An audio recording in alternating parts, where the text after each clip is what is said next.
untuk tausiah kesehatan kita hari ini dengan tema penyakit jantung itu mitos apa fakta. Kira-kira gitu nih, mitos atau fakta nih seputar penyakit jantung itu. Temanya begitu. Di tengah kita sudah ada Dr. Irma, Dr. Monica yang rencananya juga ikut hadir, belum muncul nih. Ini kayaknya beliau masih ini soalnya Pak, masih stase hari ini. Oh iya, nggak apa-apa. Iya, hanya ini kecatat Dr. Monica, takutnya Dr. Monica sudah ada tapi pakai nama lain atau nggak ada namanya gitu. Iya, jadi memang belum ada ya. Dr. Irma, ini saya pindah langsung ke ke dokter untuk hostnya sekarang. Oh iya. Assalamualaikum warahmatullahi wabarakatuh. Selamat pagi Bapak Ibu. Pada kesempatan kali ini saya dan Dr. Monica akan berbagi sharing tentang fakta dan mitos seputar penyakit jantung. Saya share screen ya. Ini apakah nampak? Ya, sudah muncul dokter. Monggo. Jadi sekarang kita akan berdiskusi sedikit tentang fakta dan mitos di sekitar tentang penyakit jantung. Di sini sebenarnya memang kita lebih menekankan ke arah penyakit jantung koroner. Apa itu penyakit jantung koroner? Bapak ini pasti lebih paham. Penyakit jantung koroner itu adalah gangguan fungsi jantung karena adanya sumbatan di pembuluh darah koroner sehingga menyebabkan otot-otot jantung kekurangan suplai darah. Yang paling sering menyebabkan sumbatan di pembuluh darah koroner adalah kelainan dinding pembuluh darah yang kita sebut sebagai aterosklerosis. Di sini sedikit membahas tentang proses terjadinya sumbatan karena penumpukan lemak atau karena proses aterosklerosis itu sendiri. Jadi memang kalau kita lihat pembuluh darah itu kita ibaratkan sebagai selang, maka layaknya selang normal seharusnya dinding bagian dalam lapisannya itu mulus, bersih, nggak ada sumbatan. Tapi pada pasien-pasien dengan gangguan pembuluh darah, di mana dinding bagian dalamnya itu rusak sel pelapisnya, maka akan sangat mudah sekali terjadi sumbatan pembuluh darah. Di sini kalau Bapak Ibu lihat, ini adalah pembuluh darah yang normal, jadi seharusnya dia bulat, mulus, ya. Namun kalau sampai ada kelainan dinding bagian dalam, maka akan sangat mudah sekali terbentuk sumbatan. Lama-lama lubangnya, kita sebutnya lumennya, jadi bagian dalam selangnya itu akan makin sempit diameternya. Dia akan terus makin sempit, bisa karena penumpukan plak, bisa karena penebalan otot. Dia akan makin sempit sampai akhirnya diameter lubangnya bersisa sedikit atau bahkan pada pasien-pasien serangan jantung itu tertutup total, obstruksi total, buntu total. Ini kita bisa lihat harusnya kalau pembuluh darah yang normal ini kurang lebih seperti ini harusnya Pak. Jadi dia lumennya diameternya besar, diameternya harusnya besar kayak gini. Tidak ada sumbatan, tidak ada hambatan. Tapi karena ada kelainan dinding bagian dalam pembuluh darah, akhirnya mudah sekali terbentuk plak. Ini kurang lebih kayak gini nih gambarannya, jadinya plak-plak yang nyangkut, plak-plak yang terbentuk di dinding dalam pembuluh darah, menyebabkan diameter pembuluh darah semakin kecil, aliran darah berkurang, atau bahkan ketika ini tertutup total, buntu total, malah aliran darah tidak mengalir sama sekali. Apa efeknya ketika aliran darah tidak mengalir? Kita ketahui bahwa fungsi jantung itu kan dia memompa darah ke seluruh tubuh. Maka ketika ada selang yang buntu, otomatis aliran tidak mengalir, di dalam darah itu ada oksigen, ada nutrisi. Maka oksigen dan nutrisi yang mensuplai akan hilang, berhenti. Di sini kita ketahui bahwa penyakit jantung koroner ini termasuk dalam grup penyakit tidak menular. Indonesia sebagai negara berkembang ya sekarang ya. Negara berkembang itu angka kematian karena penyakit menular dan penyakit tidak menular awalnya lebih banyak penyakit menular, makin kesini penyakit tidak menular makin naik, sehingga malah sebagian besar kasus kematian penyebabnya adalah penyakit tidak menular saat ini. Apa yang paling sering penyebabnya? Yang terkait dengan cardiovascular disease, cerebrovascular disease, apapun yang kira-kira menyebabkan gangguan di pembuluh darah, stroke, jantung, diabetes, itu menjadi penyebab utama kematian. Nah, bahkan dari survei yang dilakukan oleh Riskesdas pada tahun 2018, itu ternyata penyakit jantung koroner saat ini menjadi nomor 1 penyebab kematian masyarakat Indonesia.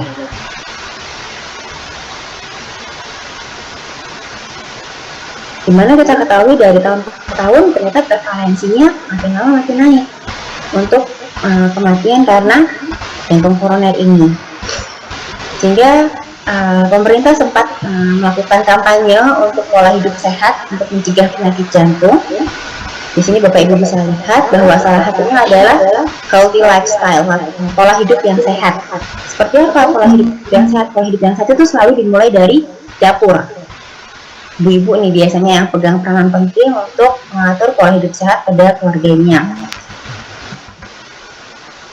Jadi di sini pemerintah sempat menggalakkan untuk kampanye tentang pola hidup sehat terkait dengan mencegah angka morbiditas atau angka kesakitan karena penyakit tidak menular. Salah satunya adalah dengan healthy lifestyle atau bermas, gerakan masyarakat sehat yang dimulai dari rumah, terutama dari dapur. Apa yang sudah dilakukan? Yang pertama adalah untuk mengatur pola makan. Pola makan dimulai dari mengatur konsumsi atau mengatur batasan kadar garam, gula, dan minyak.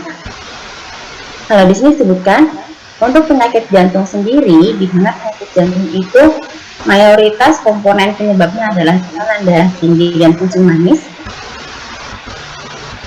Maka yang digalakkan pertama untuk konsumsi garam diminimalisir, dibatasi, dikontrol kurang dari 1 sendok teh per hari.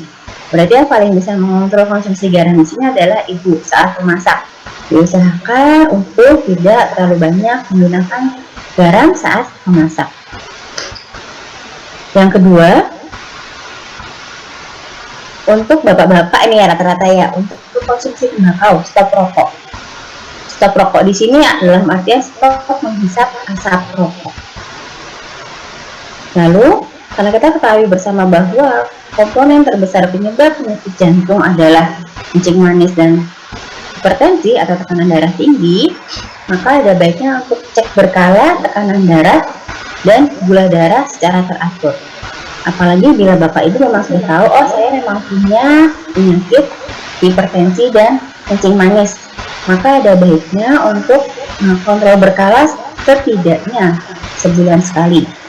Targetnya bagaimana? Untuk target tekanan darah diusahakan berkisar antara 110-130 untuk tekanan darah sistoliknya. Lalu untuk gula darah bagaimana? Diusahakan kurang dari 150 untuk gula darah sewaktu. Bahkan jika lebih ketat lagi bisa antara 80-120. Lalu utamakan pola makan hidup sehat, perbanyak sayur dan buah, dan lakukan aktivitas fisik minimal 30 menit sehari. Di sini untuk penyakit jantung koroner ada faktor-faktor resiko yang bisa menyebabkan seseorang lebih rentan terkena penyakit jantung koroner. Ada faktor risiko yang tidak dapat dimodifikasi dan faktor risiko yang dapat dimodifikasi. Artinya apa? Ada faktor risiko yang memang masih bisa kita kendalikan, masih bisa kita kontrol supaya dia tidak menjadi bom waktu penyebab penyakit jantung koroner. Tapi ada juga yang memang faktor resiko tersebut sudah tidak bisa kita ubah. Jadi untuk faktor resiko yang tidak dapat dimodifikasi itu pertama faktor usia. Kita memang sudah tidak bisa merubah usia kita menjadi lebih muda. Terima, makin tua, makin berumur, maka resiko kita terkena penyakit jantung koroner semakin meningkat. Yang kedua jenis kelamin, yaitu laki-laki. Laki-laki lebih rentan terkena penyakit jantung koroner dibandingkan wanita. Namun, ketika wanita mulai mengalami fase menopause, maka faktor resiko wanita menopause terkena penyakit jantung koroner meningkat 10 kali lipat. Yang ketiga, ras atau suku bangsa atau genetik. Ketika ada riwayat keluarga dengan penyakit jantung koroner, maka resiko keturunannya mengalami penyakit jantung koroner lebih besar. Ini adalah 3 faktor yang tidak dapat dimodifikasi. Sedangkan faktor-faktor lain yang dapat dimodifikasi seperti pertama, smoker atau merokok. Merokok ini dia meningkatkan risiko jantung koroner. Kenapa? Karena zat radikal bebas yang ada di dalam rokok dia sifatnya merusak dinding dalam pembuluh darah. Ketika dinding dalam pembuluh darah rusak, maka akan lebih mudah terbentuk plak atau sumbatan. Maka merokok menjadi salah satu faktor risiko terjadi penyakit jantung koroner. Yang kedua, dislipidemia atau gangguan kolesterol darah. Pada orang-orang dengan kadar kolesterol darah lebih tinggi dibandingkan nilai normal, maka resiko terjadi penumpukan plak lebih tinggi. Yang ketiga, darah tinggi atau hipertensi. Ini juga salah satu faktor resiko yang dapat menyebabkan penyakit jantung koroner, namun dapat dikontrol atau dikendalikan dengan terapi, baik dengan healthy lifestyle atau pola hidup sehat ataupun dengan medikamentosa dengan obat-obatan. Yang keempat adalah diabetes mellitus atau kencing manis. Maka ini kita sarankan untuk pasien-pasien dengan faktor risiko kencing manis, kontrol gula darah rutin, setidaknya mengecek gula darah acak sebulan sekali dengan target gula darah sebisa mungkin kurang dari 150, jika mungkin berkisar antara 80 sampai 120. Faktor risiko kelima adalah obesitas atau overweight atau kegemukan. Ini juga menjadi salah satu faktor risiko terjadi penyakit jantung koroner, karena biasanya dengan obesitas itu membawa penyakit-penyakit yang lainnya seperti dislipidemia atau kencing manis. Yang keenam adalah sedentary lifestyle atau kurang aktivitas fisik, atau kalau orang bilang sekarang adalah hidup mager, leyeh-leyeh. Dengan kita kurang aktivitas fisik, aliran darah cenderung lebih stasis, aliran darah cenderung lebih lambat mengalirnya, sehingga kemungkinan terjadinya sumbatan pembuluh darah lebih besar. Faktor selanjutnya adalah stres. Stres ini, dengan kita stres, dia akan meningkatkan radikal bebas di dalam tubuh, dimana kita ketahui bersama radikal bebas ini sama seperti merokok, dia sifatnya merusak dinding dalam pembuluh darah, sehingga akan lebih mudah terjadi penumpukan plak. Dan yang terakhir adalah konsumsi alkohol berlebihan. Kalau di sini sebenarnya konsumsi alkohol berlebihan, cuman sebagai seorang muslim kita sama-sama tahu bahwa sebaiknya tidak boleh mengkonsumsi alkohol sama sekali. Sama alkohol dengan rokok, dia tujuannya adalah meningkatkan radikal bebas dalam tubuh. Selain itu, alkohol juga membuat fatty liver atau gangguan hepar, di mana gangguan hepar ini pada akhirnya akan menyebabkan dislipidemia atau gangguan kolesterol dalam tubuh, sehingga seseorang mudah terjadi penumpukan plak di pembuluh darah. Nah, faktor resiko ini yang nanti pada akhirnya akan menyebabkan penyakit jantung koroner atau sumbatan di pembuluh darah jantung manusia. Maka yang dapat kita lakukan saat ini adalah mengendalikan faktor risiko yang dapat dimodifikasi. Nah, ini sama ya, faktor risiko yang dapat memicu serangan jantung ada di usia, makin berumur, maka dinding pembuluh darahnya memang mengalami degenerasi, maka sehingga lebih mudah untuk terjadi penumpukan plak di situ. Riwayat di keluarga atau kita sebut sebagai family history, ada pasien-pasien di keluarganya ayah, ibu yang memiliki riwayat sakit jantung koroner, maka keturunannya akan lebih mudah terkena penyakit jantung koroner.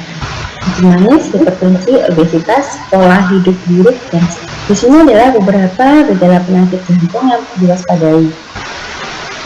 Yang pertama adalah berdebar atau kita sebut sebagai palpitasi. Berdebar ini tiap orang bisa merasakan hal yang berbeda, seperti misalkan, dok saya debar-debar, atau saya teratapan mungkin ya bahasa Jawanya, atau mungkin merasa kok detak jantung saya kadang berdetak lebih cepat, kadang lebih lambat, atau detak jantung saya kok saya merasa tidak teratur irama detak jantungnya. Jadi berdebar yang pertama. Yang kedua, sesak nafas. Mayoritas pasien dengan gangguan penyakit jantung itu mengeluhkan sesak nafas terutama saat beraktivitas. Aktivitas yang sedikit lebih berat daripada aktivitas biasanya jadi mengges atau menggeh ya, ngos-ngosan, naik turun tangga ngos-ngosan, jalan cepat dikit ngos-ngosan, dan ngos-ngosannya ini mereda dengan istirahat. Ini menandakan ketika kita beraktivitas berat, jantung dipaksa untuk bekerja lebih berat, memompa darah, memenuhi kebutuhan oksigen di otot-otot yang sedang bergerak. Namun karena adanya sumbatan atau karena adanya kelemahan pompa jantung, sehingga jantung tidak bisa mengkompensasi, tidak bisa memenuhi kebutuhan darah di otot-otot yang bergerak itu. Efeknya apa? Efeknya di tubuh kita merasakan ngos-ngosan. Keluhan ketiga, ini adalah salah satu keluhan yang paling sering dirasakan dan biasanya orang-orang jadi was-was adalah nyeri dada, terutama nyeri dada kiri. Biasanya sama kayak ngos-ngosan tadi saat aktivitas yang lebih berat dibandingkan aktivitas sehari-hari. Karena ketika itu otot jantung dipaksa untuk bekerja lebih berat, tapi tidak bisa memenuhi kebutuhan oksigen.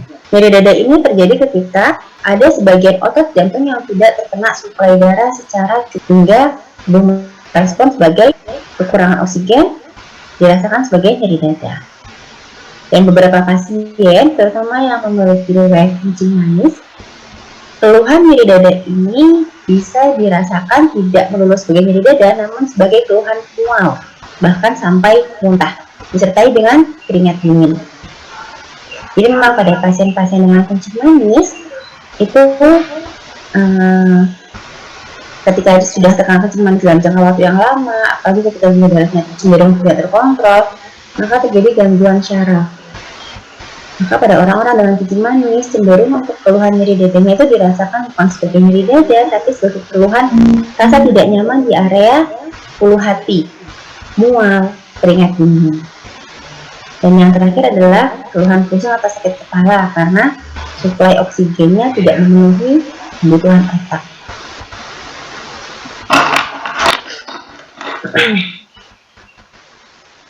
Di sini untuk penyakit jantung koroner sendiri ada beberapa gejala khas untuk pasien-pasien dengan penyakit jantung koroner. Jadi sudah kita bahas seperti keringat dingin, nyeri dada atau sesak nafas ketika melakukan aktivitas yang lebih berat dibandingkan aktivitas sehari-hari. Biasanya keluhan ini mereda dengan istirahat. Namun perlu diwaspadai ketika dengan istirahat keluhan tidak berkurang atau keluhan nyeri dada sesak nafas dirasakan lebih dari 20 menit bahkan dengan aktivitas, atau memerlukan dosis nitrat entah isosorbit nitrat, entah nitrokap, dia lebih besar dibandingkan dosis yang sebelumnya. Maka curigalah mungkin ada perburukan kondisi penyakit jantung koroner. Nah, ketika kita berpikir, oh ini kok nyeri dadanya tidak berkurang dengan istirahat ya, oh kok nyeri dadanya dirasakan lebih lama dibandingkan yang biasanya, atau kok saya jadi lebih perlu banyak obat untuk mengontrol nyeri dada, maka curigalah ada kondisi perburukan. Nah, di sumbatan pembuluh darah, apa yang kita khawatirkan? Yang kita khawatirkan adalah adanya serangan jantung. Oke. Nah, di sini ketika kita mengalami kondisi perburukan nyeri dada atau perburukan kondisi sesak yang tidak mereda dengan istirahat, atau kondisi nyeri dada yang tidak mereda dengan pemberian obat yang biasa kita konsumsi, maka segera lakukan 5 pertolongan ini. Yang pertama, bisa langsung segera datang ke rumah sakit.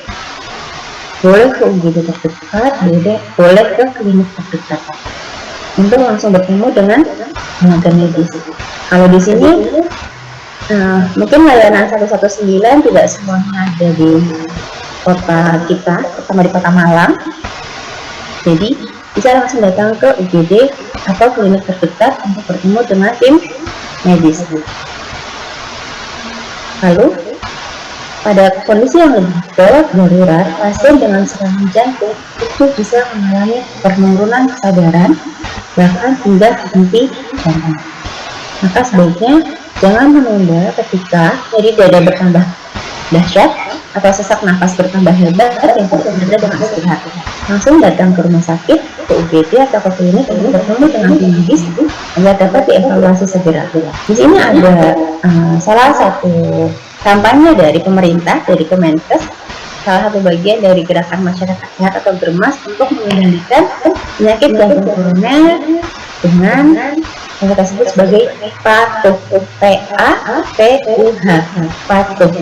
Yaitu yang pertama, periksa kesehatan secara rutin dan ikuti anjuran dokter. Pasien-pasien dengan baseline atau sudah punya riwayat jantung maka sangat disarankan tetap kontrol rutin setiap bulannya ke dokter. Kontrol rutin ini tidak hanya sekedar untuk mendapatkan obat bulanan, tapi juga untuk mengevaluasi dengan obat yang sudah diberikan saat ini, apakah gejalanya sudah kontrol atau tidak, apakah muncul gejala baru atau tidak, apakah muncul keluhan yang lain atau tidak. Jadi kontrol rutin setiap bulan dan ikuti anjuran dokter. Yang kedua, atasi penyakit dengan pengobatan yang tepat dan teratur. Pengobatan yang tepat dan teratur ini tidak hanya jenis obatnya saja, namun juga dosis obat.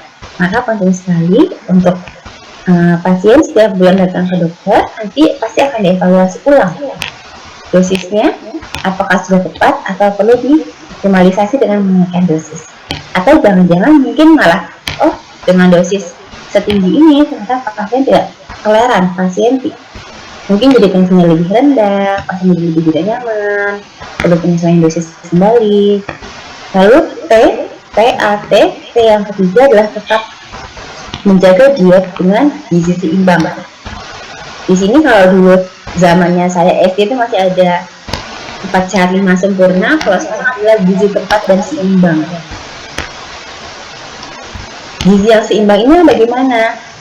Gizi yang seimbang ini, maka komponen karbohidrat, lemak, dan proteinnya ada takarannya, serta mengurangi konsumsi garam, gula, dan minyak.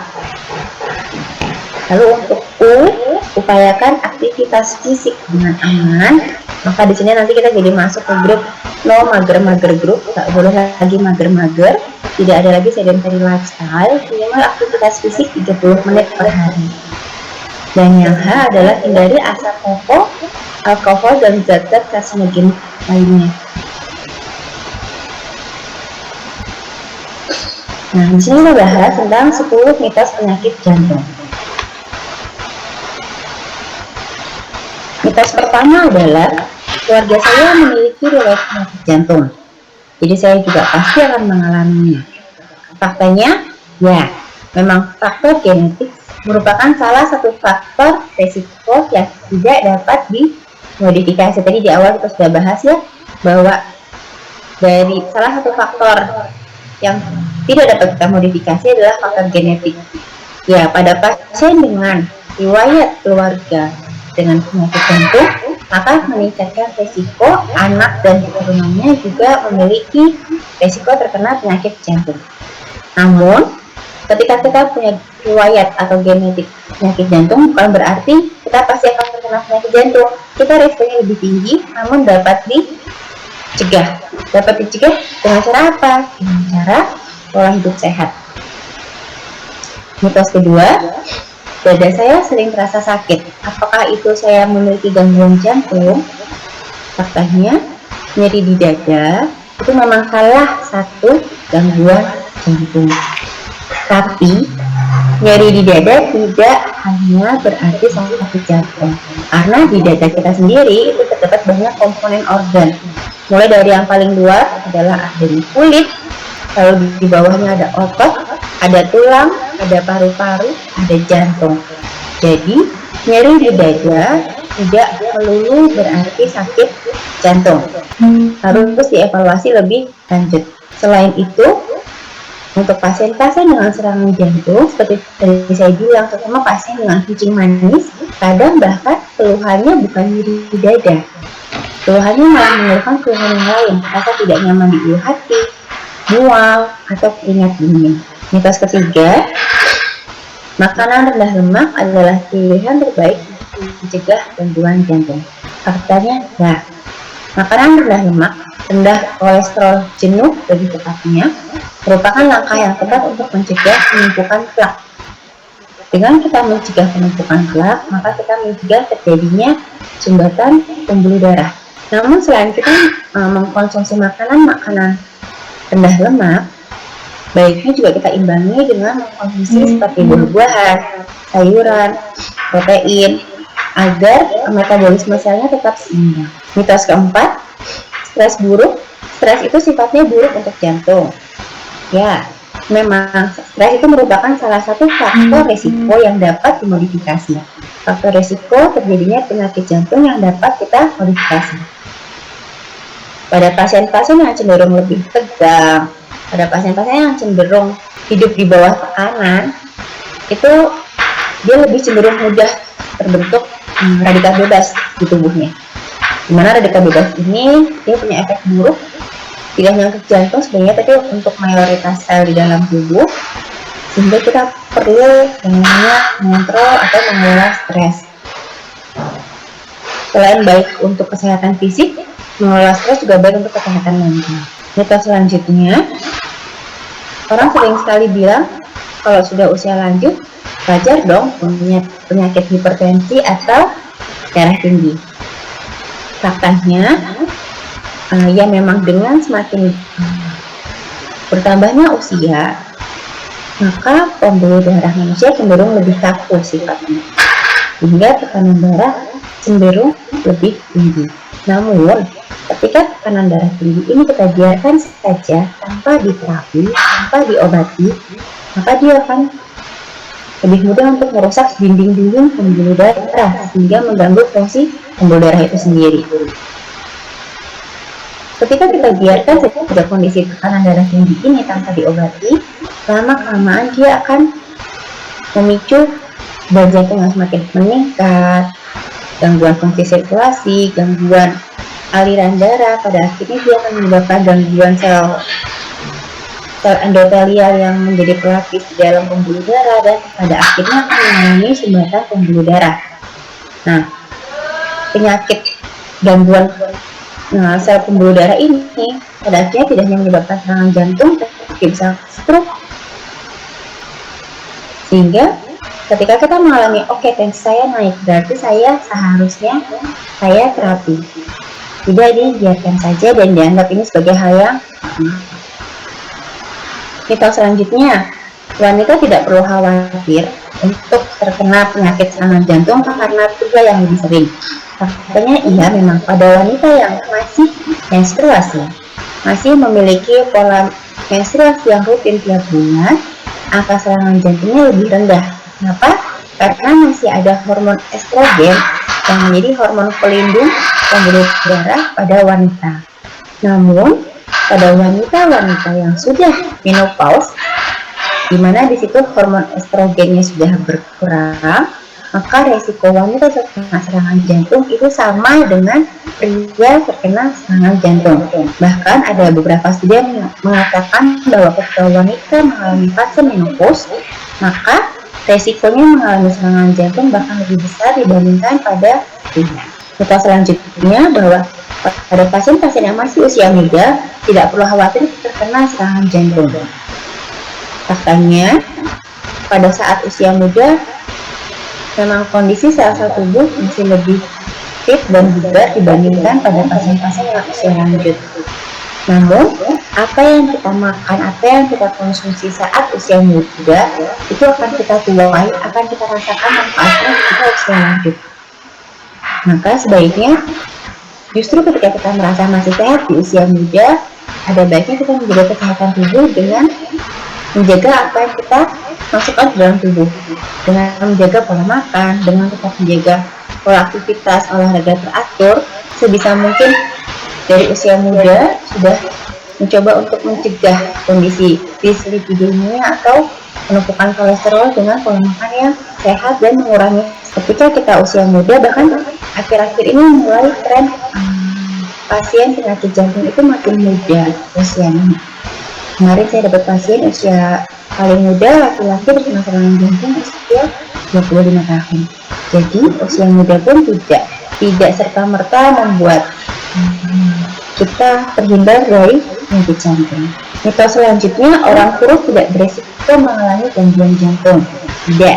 Walaupun salah satu faktor resiko penyakit jantung koroner adalah obesitas, namun orang kurus tidak serta-merta terhindar dari penyakit jantung. Orang kurus tidak memiliki resiko penyakit jantung, apalagi bila memiliki komorbid atau penyakit pemberat seperti tekanan darah tinggi, dislipidemia atau tingkat kolesterol yang tinggi, atau memiliki kencing manis. Maka tetap disarankan untuk pasien-pasien dengan badan kurus melakukan pengecekan diri secara teratur. Setidaknya mengetahui saya punya faktor risiko apa untuk terkena serangan jantung atau penyakit jantung koroner. Mitos selanjutnya, saya sudah minum obat penurun kolesterol, jadi saya aman untuk makan apa saja. Ini adalah fakta yang salah juga. Jadi ketika pasien sudah mengkonsumsi obat penurun kolesterol, bukan berarti pasien bebas untuk makan apa saja. Justru ketika dia sudah mengkonsumsi obat penurun kolesterol, maka artinya tubuhnya sudah tidak mampu lagi mengatur kadar kolesterol dalam darah, sehingga perlu asupan pengontrol dari luar berupa obat.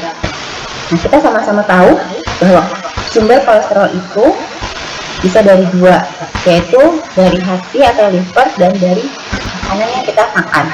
Ya, ketika livernya sudah tidak mampu untuk mengatur kadar kolesterol, maka yang dapat kita kontrol tentunya adalah makanan yang masuk ke dalam tubuh. Makanan yang masuk ke dalam tubuh ini harus kita atur supaya obat kolesterol yang kita konsumsi itu bisa berfungsi secara banyak sekali pasien yang sudah diberikan obat pengontrol kolesterol seperti simvastatin atau atorvastatin sudah diberikan berbulan-bulan, ketika kita cek kok kadar kolesterolnya masih tetap tinggi ya, ternyata pasien tidak mengatur pola makannya dengan baik sehingga obatnya tidak bisa. Mitos yang terakhir, angioplasti atau pemasangan stent atau tindakan bypass itu akan menyelesaikan permasalahan jantung. Katanya tindakan ini memang bisa membantu untuk menghilangkan hambatan di pembuluh darah koroner atau di pembuluh darah jantung. Namun ketika sumbernya tidak kita atasi, seperti kencing manisnya tidak dikontrol atau kadar kolesterol dalam darahnya tidak dikontrol, maka sangat mungkin sekali terjadi sumbatan baru di tempat yang baru. Maka akan kembali muncul penyakit yang baru. Sehingga ketika sudah dilakukan pemasangan stent, bukan berarti pasien boleh bebas makan, minum apa saja. Justru ketika sudah dipasang stent, maka harus sudah mulai waspada. Oh, berarti tubuh saya ini sudah punya bakat untuk terjadi penumpukan plak lagi. Maka saya harus semakin mengontrol makan saya harus semakin mengontrol pola hidup saya, dan harus rutin minum obat supaya tidak muncul sumbatan kembali. Mungkin itu saja yang saya sampaikan untuk fakta dan mitos di sekitar seputaran sakit jantung.